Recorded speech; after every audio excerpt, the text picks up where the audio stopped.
for today's ganap ayan. So, nasa labas kami. So, going kami ng restaurant. So, maghahanap kami ng makakainan. So, akala nila yan. Akala nila is picture-picture. Eh, nagbibideo ako. So, ayan, nawaw mali sila. Nawaw mali. Akala nila picture. Yun pala naka-video.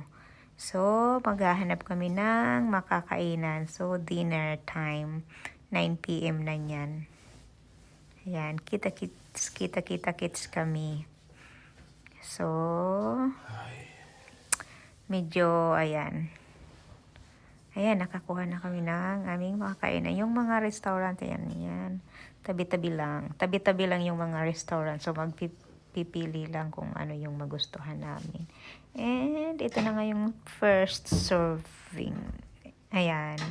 So, juice muna. So, orange yung aking napili. And, saka hindi ko alam. Nakalimutan ko pangalan. Ayan, sa kapatid ko at sa hubby ko is Piña Colada.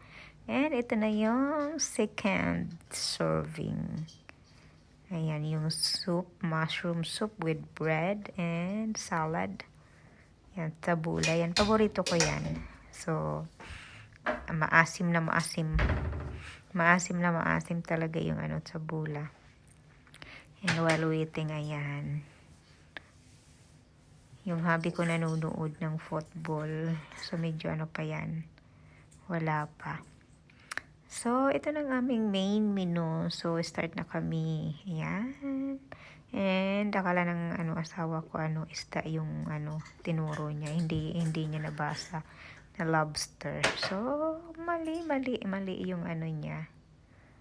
Yan. Hindi kasi siya, masyadong attentive kasi nga, nanonood siya ng football. So, kaya ayan ang nangyari. So, ito yung sa amin naman. Ayan, grilled. Ayan yung sa kanya. Ang ganda. And, masarap yung luto.